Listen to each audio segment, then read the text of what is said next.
Jadi kebutuhan Indonesia untuk bisa dari yang saat ini kondisi karbon emisinya sekarang menjadi net zero 2060, angka 4.000 triliun itu bukan angka yang sedikit.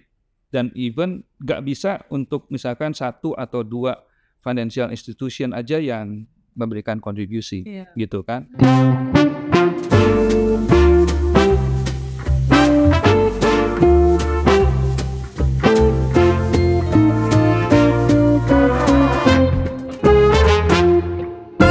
Halo Sobat Green, bertemu lagi dengan saya Masita Kristalin di podcast Green Talks.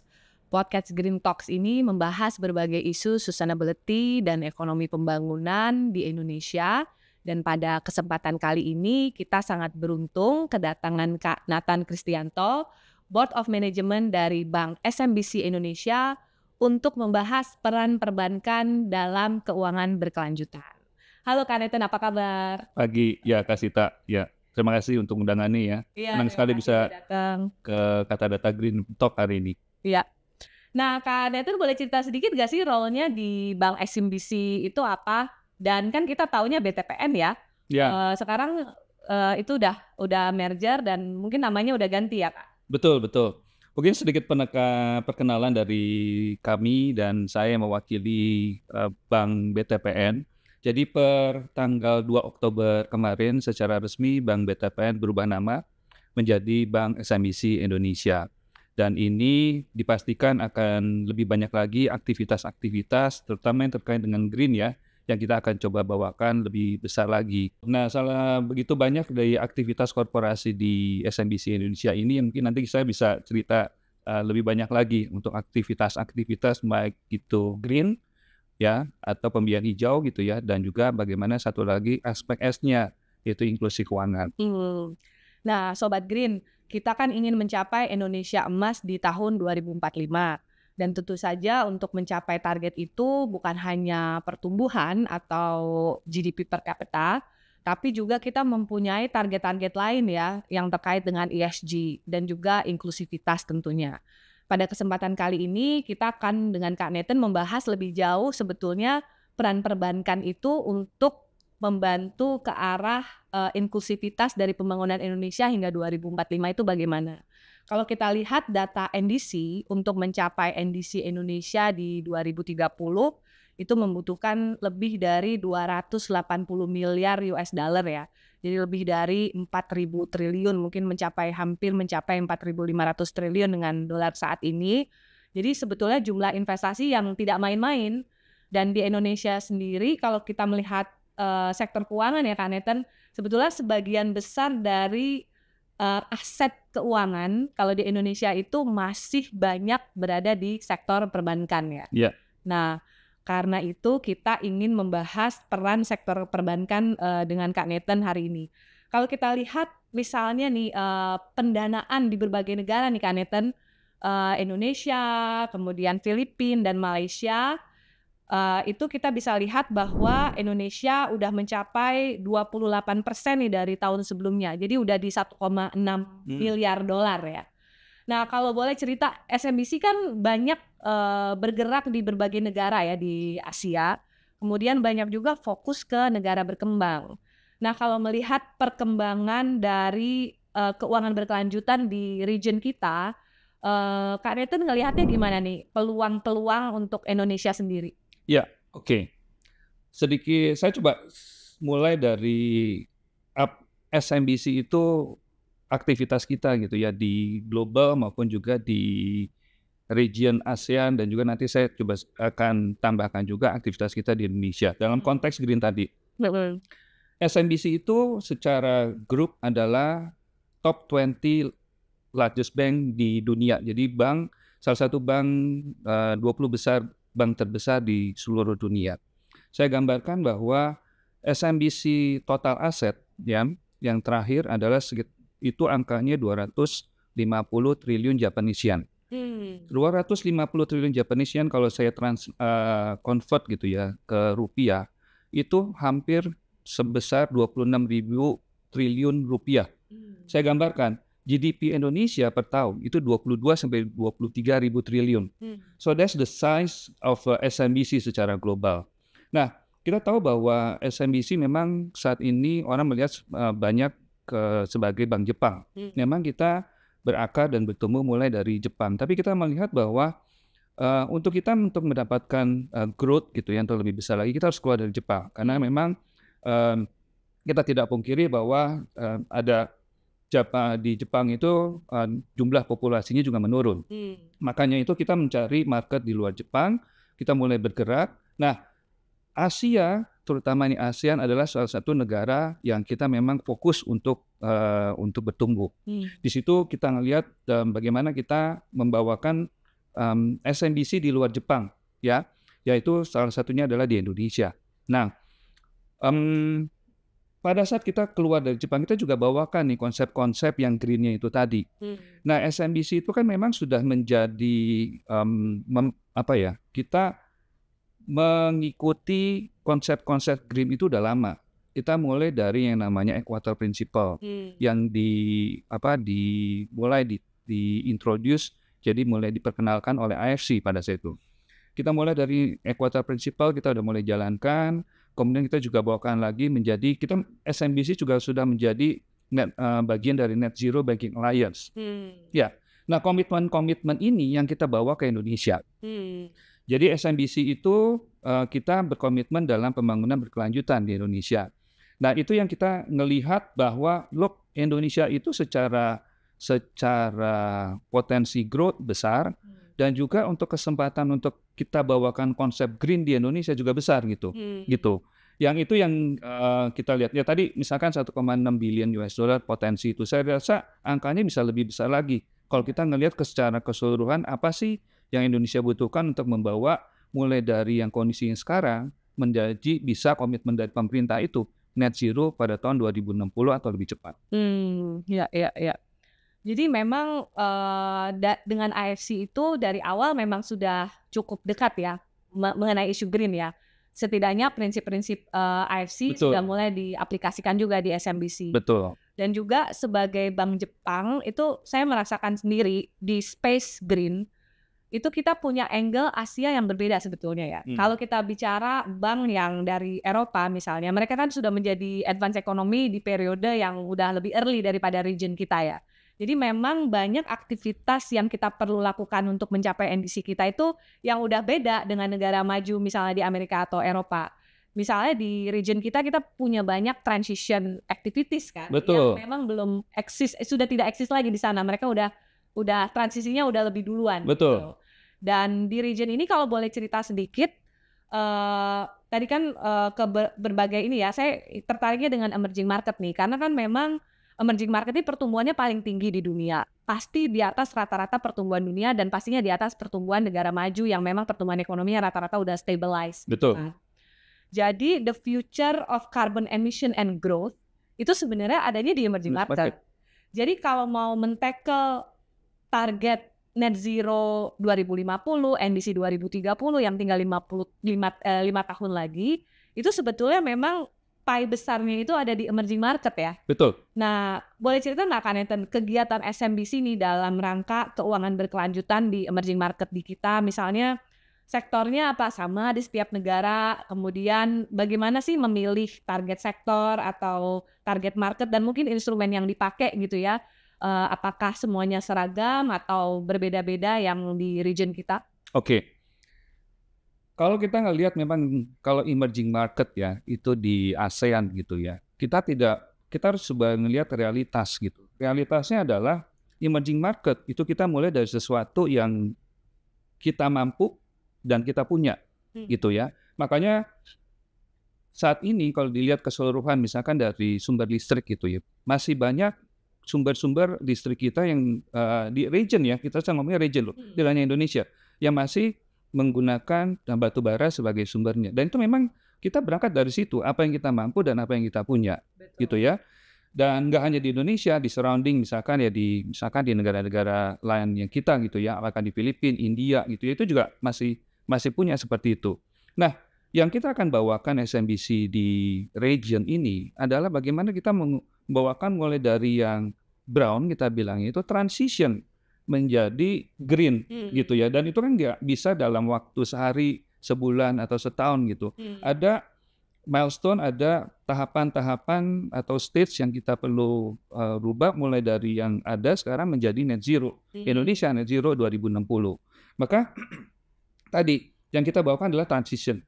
Nah, sektor-sektor apa di emerging market itu yang potensi? Baik lagi, yang paling besar adalah di sektor energi baru terbarukan, satu. Yang kedua adalah di sektor-sektor, emerging market itu jumlah populasi penduduknya adalah salah satu yang paling besar.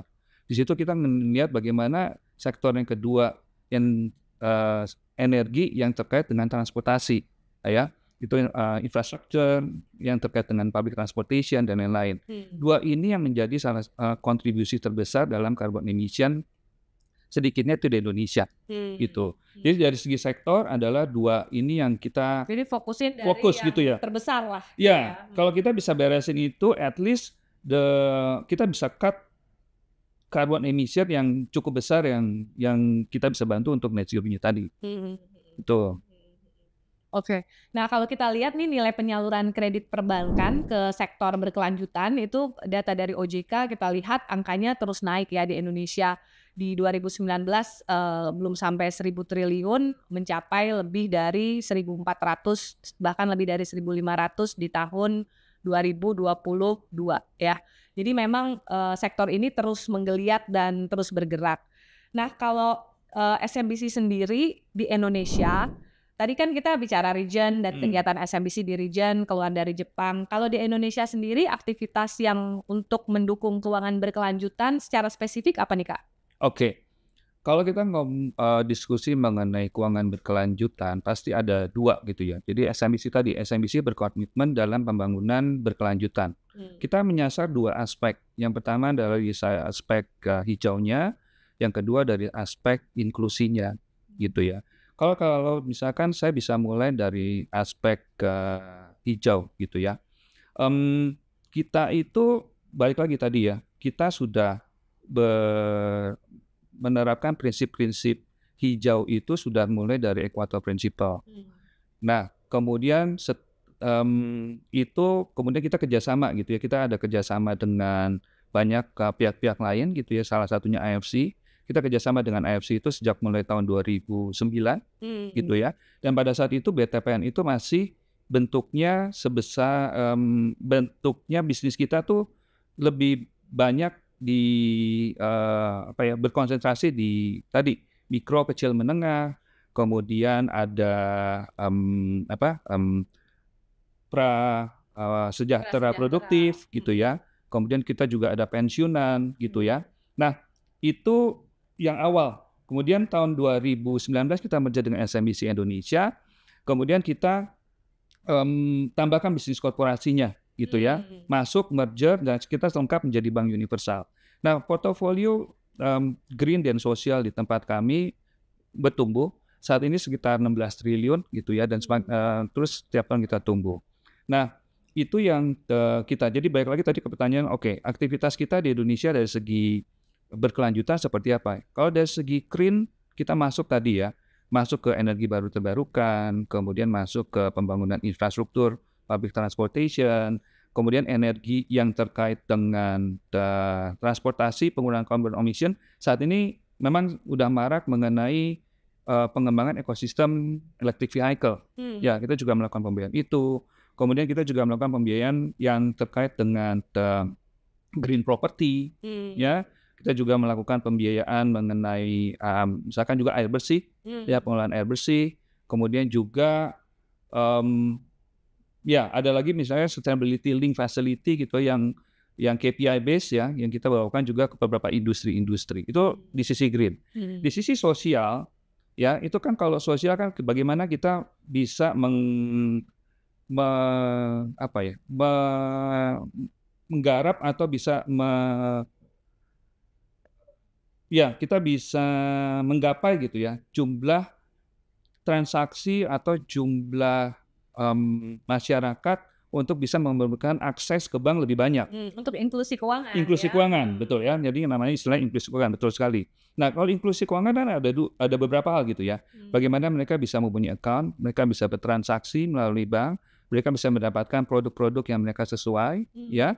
kemudian bagaimana juga literasi keuangan. Nah, aspek sosial ini kita juga ya bawakan gitu. Jadi balik lagi, aktivitas kita tadi udah ada green Ya. dan juga aspek sosialnya. Nah, Governance-nya? Governance-nya kita lihat secara keseluruhan tadi, prinsip-prinsip green, ya Equator Principle, kemudian Paris Agreement, yang kita juga bawakan. Nah, kalau prinsip-prinsip yang lain, inklusi keuangan, pasti kita juga mengikuti peraturan OJK gitu ya mengenai inklusi keuangan. Salah satunya misalkan rasio makroprudensial gitu ya, RPIM gitu ya. Rasio RPIM kita sudah hampir mencapai 30% ya. Untuk mencapai itu. Memang kalau kembali ke cita-cita Indonesia ingin menjadi negara maju di 2045 itu kan tadi ya berbagai aspek ESG, setidaknya inklusi itu semua sudah harus masuk juga dalam rencana setiap institusi termasuk perbankan gitu ya. Nah Kak, kalau kita lihat seluruh instrumen keuangan ya di Indonesia itu masih banyak, kalau dari sumber OJK ini adalah dari sisi green loan ya. Yang namanya green bonds, blended finance, global sustainability bond jumlahnya masih lebih terbatas nih. Nah kalau pengalaman Kak Nathan sendiri kan aku tahu di SMBC ada kerjasama dengan IFC di green bonds kan yang kemudian menjadi project financing juga ya. Nah itu gimana Kak menghadapi challenge? Kelihatannya kan masih fokus di green financing nih. Untuk instrumen yang lain mungkin masih terbatas ya. Ya. Memang begini ya, tadi saya menarik sekali dengan angka yang dari Kasita sampaikan tadi ya, 4.000 triliun ya kebutuhannya. Jadi kebutuhan Indonesia untuk bisa dari yang saat ini kondisi karbon emisinya sekarang menjadi net zero 2060, angka 4.000 triliun itu bukan angka yang sedikit. Dan even nggak bisa untuk misalkan 1 atau 2 financial institution aja yang memberikan kontribusi gitu kan. Nah, kenapa tadi yang menariknya adalah kenapa ada 2 hal nih yang saya bisa menarik nih. Kenapa saat ini masih misalkan masih bank doang gitu ya yang bisa menjadi agen gitu, dan nanti ke depannya kira-kira melihatnya seperti apa. Memang kalau untuk green financing pada saat ini memang itu ada 2 hal gitu ya. Pertama, awareness gitu ya, kesadaran dari beberapa stakeholder gitu untuk ya oke, saya mau melakukan fundraisingnya berdasarkan konsep-konsep green. Artinya dia harus menerima nih kondisi yang lebih banyak, covenant yang lebih besar gitu ya. Pasti ada ekspektasi yang pasti mereka ingin dapatkan gitu. Kalau saya terima covenant atau kondisi lebih banyak, seperti apa ini buat saya? Karena kan balik lagi korporasi pasti ada perhitungannya gitu ya, ada kalkulatornya. Ya, nah saat ini kalau di Indonesia mungkin ada beberapa bank yang sudah tadi ya, SMBC salah satunya itu yang sudah aware gitu ya, dan akhirnya kita bisa bantu nih ke mereka. Oke lah, untuk yang green financing gitu ya, saya bisa atur untuk beberapa transaksi, even kita menjadi green loan coordinator namanya. Jadi kita bantu paketin structuringnya, kemudian kita invite bank lain kita paketin dalam bentuk sindikasi untuk join bareng-bareng. Untuk bikin sindikasinya gitu, bareng-bareng. Tapi kita bantuin nih structure-nya untuk yang green harusnya seperti ini, prinsip-prinsip yang harus masuk seperti ini. Masuk seperti itu. Nah, ekspektasinya pasti ada sesuatu nih ya. Nah, ini yang memang kita juga perlu diskusi. Kira-kira hal-hal apa yang kita bisa kembalikan lagi kepada masyarakat, korporasi-korporasi yang memang masuk dan memang ingin dan udah berkomitmen untuk mengeluarkan instrumen-instrumen yang green gitu. Nah, yang lain-lain tadi ya pertanyaannya, kalau kenapa misalkan saat ini masih bank saja gitu ya, sepertinya gitu ya. Kalau saya lihat sih instrumen-instrumen lain, apakah itu dalam bentuk market instrument gitu ya, udah mulai sih Kasita. Tapi memang masih belum banyak yang memang ini kita perlu menggalakkan bersama-sama gitu ya. Dan saya senang sekali dengan Kata Data gitu ya menjadi partner green di sini dengan misinya, dengan data-data yang mereka punya gitu ya, dengan Green Talk ini. Mudah-mudahan ini juga menjadi sosialisasi yang baik buat kalangan yang lebih banyak gitu. Untuk mereka misalkan melakukan investasi masuk ke instrumen-instrumen, ada berapa ya, misalkan ada beberapa perusahaan sudah mengeluarkan yang namanya green bond juga gitu ya. Nah, masuklah ke situ investasi itu. Atau misalkan kita mempunyai produk di SMBC namanya green deposit gitu. Dan itu menjadi salah satu cara kami untuk bisa menggalakkan dananya untuk kemudian kita salurkan lagi Oh, ke jadi khusus green. ya green deposit Betul. untuk disalurkan ke green Portofolio, financing, betul, portofolio. portofolionya. Nah itu yang kita mungkin mulai dari hal yang sedikit-sedikit. Saya rasa sih nanti peran dari stakeholder dalam meningkatkan green financing ini nanti pasti akan bergerak dari bank, mungkin juga nanti dari yang capital marketnya, gitu ya. Juga nanti jaga dari institusi-institusi yang lain sih. Nah, institusi lain juga tadi ya, kita sebagai agen pionir dan juga kita mau sebagai agen yang terdepan juga gitu dalam hal pembangunan berkelanjutan. Kita itu juga membawa funding juga yang dari institusional atau badan-badan asing juga sih. Ya, salah satunya misalkan yang kita menerbitkan pada tahun 2023 itu ada green bond dan green social bond gitu ya. Jadi obligasi green dan juga obligasi sosial yang diterbitkan oleh BTPN yang sekarang SMBC Indonesia sebesar $500 juta dan itu kemudian dibeli 100% oleh AFC. Ya. Kemudian kita juga menggalangkan misalnya tadi ya, kita kan kuat di project finance ya. Nah, yang tadi angka 4.000 triliun kan bukan angka yang sedikit ya. Nah, kita juga mungkin di keuangan di MF juga mengenal konsep blended finance gitu. Jadi commercial bank masuk gitu ya. Kemudian ada development financial institution masuk. Yang agak konsesional. Ya, export credit gitu ya, export credit agency dari masing-masing negara yang memang berkomitmen juga masuk untuk bersama-sama menggalakkan untuk kita masuk ke financing yang Indonesia ini. Iya, iya. Gitu. Nah, kalau mengenai proyeknya ya, kalau kita lihat green bonds aja, sektor-sektor yang banyak itu energi, bangunan, transportasi gitu yang paling besar ya. Ini similar nggak dengan pengalaman Kak Nathan di SMBC? Mengenai sektornya besar, ya. iya. Ya. Memang itu sektor-sektor yang paling yang paling menjanjikan memang saat ini gitu ya. Kalau misalkan kalau kita lihat dari data Bappenas gitu ya, baik lagi kita kan ngelihat investasi yang 4.000 triliun itu pasti untuk mengurangi carbon emission kan. Tujuannya kan transition itu menuju net zero 2060. Nah, kita berpatokan kalau misalkan itu untuk mengurangi carbon emission, kita lihat carbon emission terbesar itu di sisi mana gitu buat Indonesia. Nah, menarik di salah satu workshop kami pada saat kita mengundang keynote speaker dari Bappenas gitu ya. Beliau men-share bahwa carbon emission, jadi emisi karbon di Indonesia itu pada peaknya itu paling tinggi di tahun 2015 sebesar 2,3 miliar ton CO2.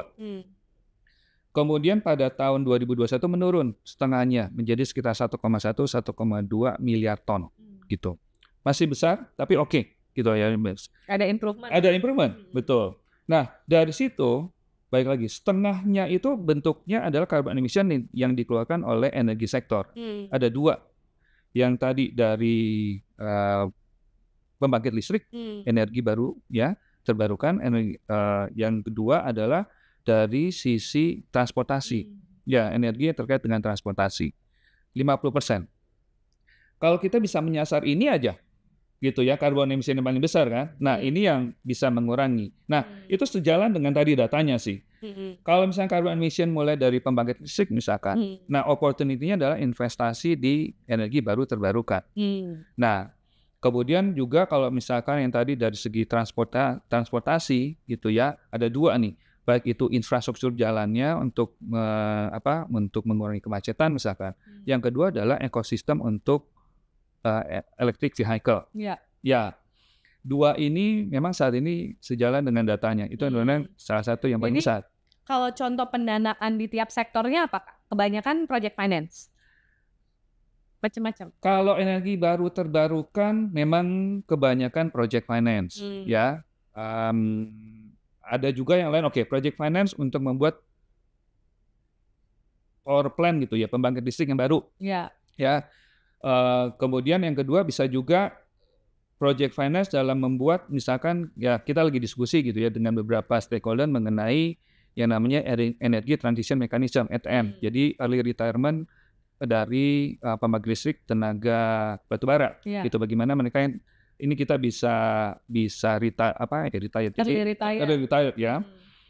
Dan juga yang ketiga, bagaimana kalau misalnya kita mau nggak mau harus pakai nih, costly nih kalau misalnya untuk early retirement, kita pasang yang namanya carbon capture storage. Bagaimana emisi karbonnya itu kita tangkap dalam satu produk gitu ya, dan kita kelola di situ. Jadi CCUS kita. Jadi ada 3. Memang kebanyakan project finance gitu. Karena kenapa kebanyakan project finance untuk EBT?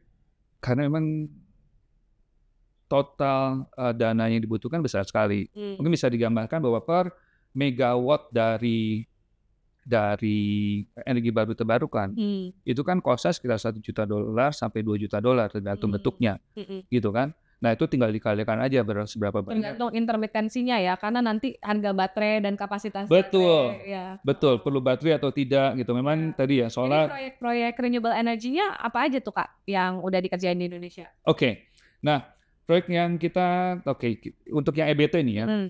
Yang menarik adalah bahwa SMBC bersama dengan termasuk SMBC Indonesia di sini ya, kita aktif di salah satu proyek yang EBT.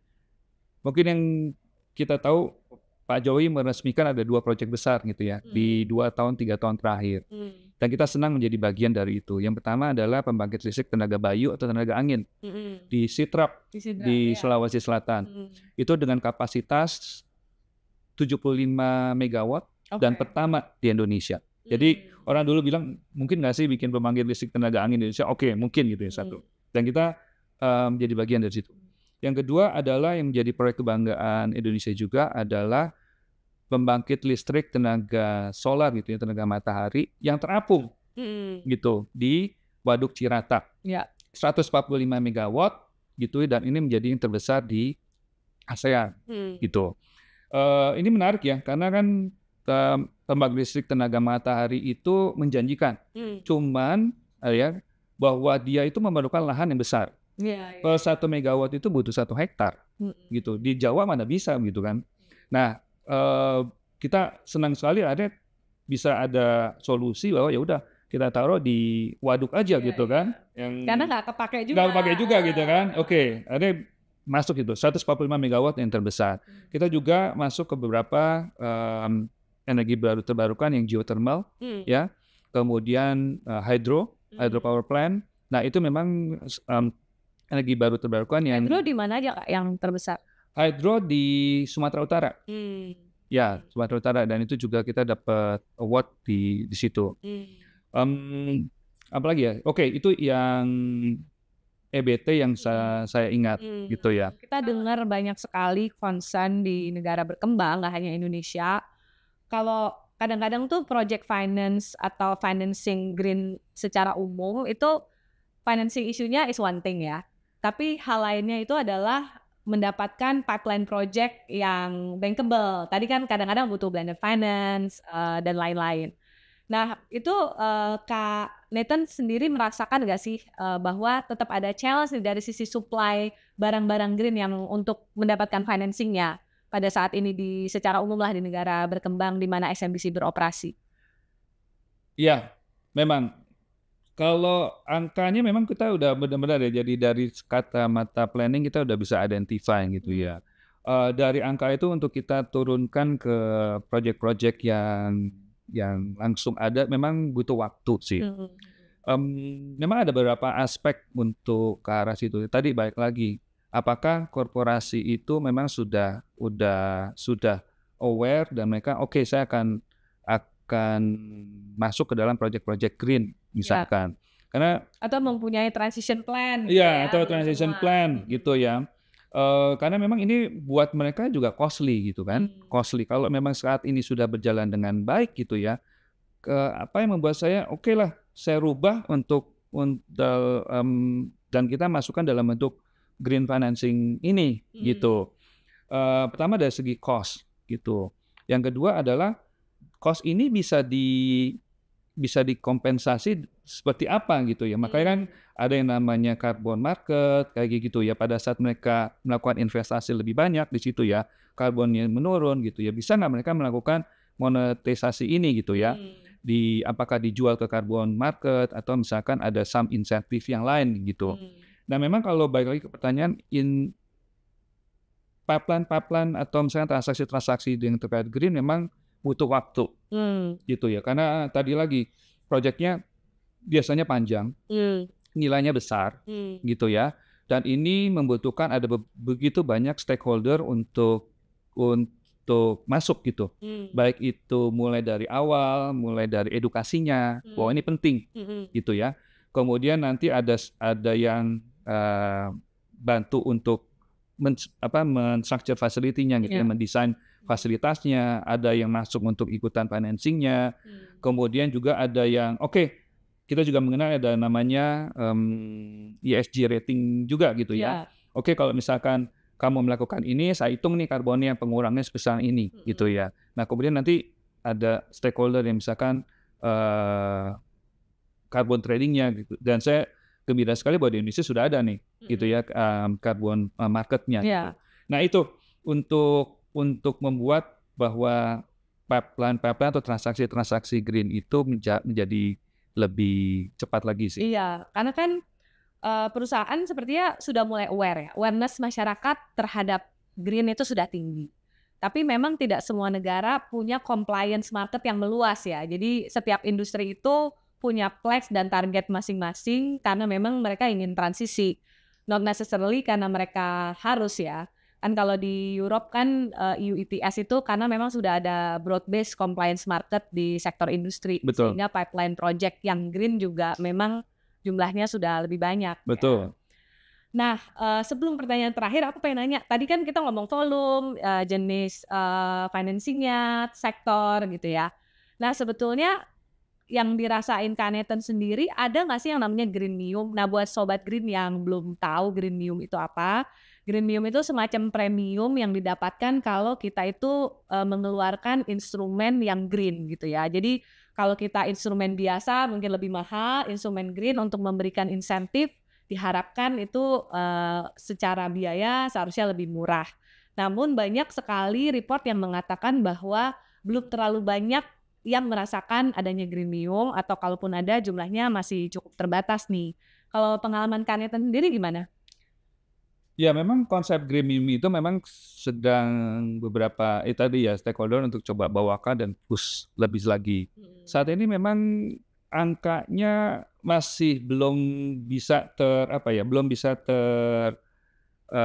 dipelajari secara lebih detail. Yang saya dengar memang ini tapi masih personal ya, saya nggak tahu datanya. Memang masih belum terlalu banyak gitu, dan itu masih berbeda dengan ekspektasi dari real sector gitu ya. Beberapa industri untuk mengharapkan kalau saya mengeluarkan tadi covenant karena lebih repot gitu kan, harus ada structure-nya, kondisi covenant-nya lebih banyak. Habis itu ada second party opinion gitu ya. Jadi ada lembaga ESG rating-nya memverifikasi policy-nya, framework-nya, carbon emission-nya, cost lagi gitu kan.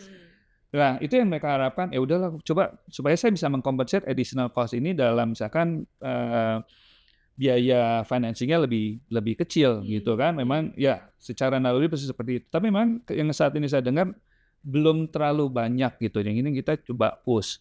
Nah, ini yang kita coba memang dari beberapa stakeholder perlu kita dorong nih, kita dorong bahwa bagaimana apakah stakeholder baik itu investor gitu ya, lembaga-lembaga lain itu juga bisa memberikan insentif yang lain-lain untuk bisa mengcapture ini. Meskipun lah yang bentuknya bisa macam-macam ya, apakah bunga misalkan biaya bunga gitu ya. Yang biasanya itu kan menjadi komponen dari yang tadi ya sustainability link facility gitu ya, ataukah misalkan ada subsidi ya udah misalkan cost of biaya untuk setup pertamanya yang tadi ya butuh framework, butuh consultant, butuh rating agency itu kita absorb misalkan supaya mereka bisa melihat lah selain bahwa ini memang bagus gitu ya dan ini saya bisa bawakan juga secara secara ya perhitungan ekonominya gitu itu masuk gitu buat perusahaan. Itu sih. Iya. Nah, terakhir nih Kak, kalau tadi kan dari sisi SMBC perbankan ya. Ya. Tapi kalau secara sektor keuangan, institusi keuangan secara keseluruhan gitu ya, secara umum, gimana sih menurut Kak Nathan caranya untuk mendorong ekonomi keuangan berkelanjutan dan tentu saja yang inklusif ya? Oke. Jadi kalau ya pembangunan ekonomi keuangan berkelanjutan tadi baik lagi, yang inklusi itu artinya kan ada dua ya. Yang pertama adalah kita menjangkau lebih banyak. Yang kita lakukan di SMBC untuk menjangkau lebih banyak itu adalah dengan dengan kita mendesain produk yang sesuai, ya, kemudian komprehensif dan juga yang menjawab kebutuhan mereka. Yang kedua adalah yang tadi berkelanjutan dari segi green. Saya coba ilustrasi sedikit gitu ya. Kalau misalkan inklusi tadi ya, kita menjangkau mau lebih banyak orang. Itu yang kita bawakan saat ini dalam beberapa hal. Kita punya target market secara produk sudah mass market nih tadi ya yang saya gambarkan.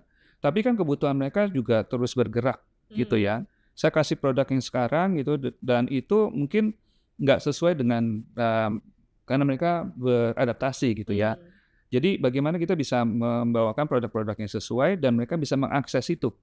Dan saat ini saya gembira bahwa di BTPN itu dan SMBC Indonesia saat ini itu kita punya program Genius, kita punya produk Genius.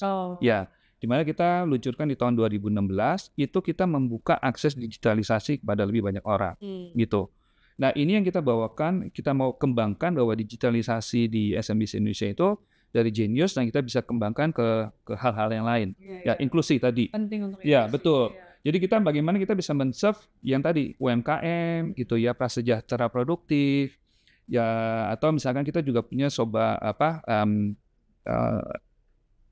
Sinaya Prioritas gitu ya, yang kita juga underserved population. Underserved-nya gitu. BTPN Syariah bisa nggak kita coba masukkan dalam bentuk inklusi lebih banyak lagi, misalkan dengan digitalisasi. Ya, itu satu. Yang kedua, misalkan dari aspek green-nya gitu ya. Kalau dari aspek green-nya, kita pasti akan dua hal gitu. Yang pertama, komitmen dari tadi SMBC, komitmen untuk pembangunan berkelanjutan itu besar sekali. Kita sudah menerapkan, kita sudah menyebut satu angka nih, bahwa portofolio transition finance dan ESG dan lain-lain itu targetnya adalah 50 triliun yen. 50 triliun yen itu adalah sebesar kira-kira ya 1/4 dari GDP Indonesia. Ya, jadi ekuivalen ke dari asetnya SMBC juga dong. Ya, betul, 5.300 gitu, 5.300 besar sekali gitu ya. Tapi ini memang global gitu ya. Dan kita juga mau bawakan itu ke Indonesia. Nah, kita pasti akan menggerakkan nih proyek-proyek yang sifatnya untuk mereduksi carbon emission. Pertama dengan workshop. Ya, kita sudah melakukan 2 kali workshop itu dibawakan di SMBC Indonesia di tahun 2022 dan 2023.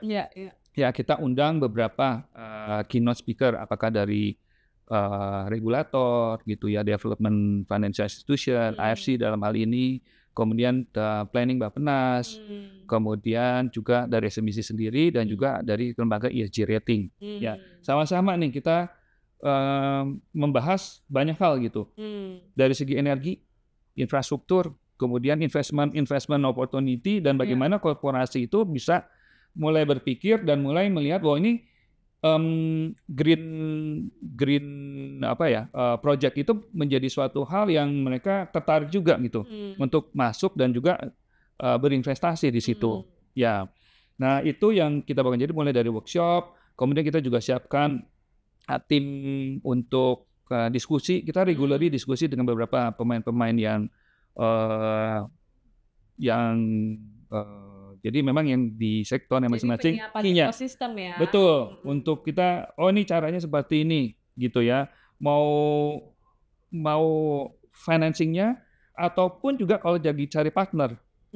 Ya, misalnya ini satu project gitu ya, green ya, misalkan ada satu misalnya biomass gitu ya, biomass. Ternyata menarik bahwa biomass itu menjadi ketertarikan dari begitu banyak pemain di luar gitu. Yeah. Nah, kita bisa tahu misalnya ini opportunity buat biomass. Potensi partnernya nanti dengan siapa gini? Kita bisa connect gitu dengan potensi partnernya itu. Ya. Nah, itu juga kita bawakan. Jadi financingnya, jadi tadi ya edukasinya, kemudian financingnya, strukturnya kita bisa bantuin. Kalau mau cari partner pun misalkan ya, potensi calon investornya kita juga bisa bantuin. Ya, jadi ini yang kita mau bawakan di Indonesia ke depannya, aktivitas-aktivitas di green dan sosial dengan brand dengan branding baru kami gitu ya sebagai SMBC Indonesia. Oke. Wah, seru banget ya Kak Nathan ya. Jadi kalau saya lihat sebetulnya untuk pembangunan berkelanjutan, terutama dari sisi keuangan, itu sama dengan semua jenis perubahan lah ya. Kita memerlukan satu ekosistem lah. Jadi kalau kayak keuangan berkelanjutan seperti yang dilakukan SMBC, kita perlu penyiapan produknya, penyiapan ekosistem tadi sampai lembaga verifikasi, rating agencies, kemudian regulator ya. Kemudian di sisi lain kita juga perlu menyiapkan supply-nya ya, pipeline project yang bankable, yang siap untuk masuk ke dalam project-project green. Dan juga secara umum masyarakat tadi dari sisi inklusi tidak hanya corporate clients tapi juga retail clients termasuk yang underserved population tadi ya, termasuk masyarakat prasejahtera, kemudian UMKM, bahkan mikro ya, dan kemudian banyak masuk aspek-aspek lain. Jadi mungkin saya nggak banyak kesimpulannya selain bahwa memang kalau dalam keuangan berkelanjutan kita memerlukan ekosistem, tidak hanya regulasi, tapi kita juga memerlukan kesiapan dari lembaga masing-masing untuk melakukan transisi. Tapi di saat yang bersamaan juga perekonomian secara keseluruhan perlu menyiapkan seperti compliance market yang lebih mendorong target-target ekonomi berkelanjutan bagi setiap pemain atau stakeholders di perekonomian. Mungkin Kak Nathan ada kesimpulan akhir sebelum kita say goodbye? Oh ya. Jadi kalau kesimpulan dari saya sih yang saya ingin sampaikan bahwa memang gerakan green gitu ya, green itu adalah membutuhkan kerjasama yang tadi dari banyak pihak gitu. Kita perlu create ekosistemnya. Perbankan nggak bisa jalan sendiri gitu ya, dan kita memerlukan support banyak sekali gitu ya dari semua stakeholder nih gitu ya, dari tadi medianya, regulator dan lain-lain gitu ya, untuk bersama-sama untuk menggerakkan ini gitu. Itu yang mau saya sampaikan. Dan yang kedua adalah untuk SMBC, baik lagi kita komitmen kita ke Indonesia yang besar ini gitu ya. Mungkin kalau dari pendengar atau yang kebetulan melihat gitu ya, kita bisa diskusi lebih lanjut karena memang kita ingin ini SMBC menjadi agen lebih besar lagi untuk dekarbonisasi, gerakan dekarbonisasi di Indonesia. Tidak hanya dari segi loan ya atau project gitu ya, yang mungkin kita kadang bisa awareness gitu ya. Kalau kita misalkan mau training bareng-bareng atau misalkan kita diundang seperti ini, kita sangat welcome dan kita sangat senang sekali. Atau misalkan dari beberapa nasabah, kalau kita dari ingin untuk mensupport dan bentuk masuk ke ESG deposit gitu ya, kita sangat welcome karena kita baik lagi komitmen, tidak banyak bank yang kita berkomitmen gitu ya. Jadi ESG deposit ini yang masuk ke kami bisa dipastikan kami akan salurkan dengan baik sesuai dengan prinsip-prinsip yang secara internasional itu memang sudah diaplikasikan dan dengan standar mereka. Itu sih. Terima kasih Kak Nathan. Sobat Green, terima kasih sudah stay tune di Green Talks episode kali ini yang seru banget membahas peran perbankan dalam ekonomi berkelanjutan. Jangan lupa 2 minggu lagi kita ketemu lagi tentu saja dengan topik yang tidak kalah menariknya di YouTube dan Spotify Kata Data Indonesia. Green Talks, walk the climate talks.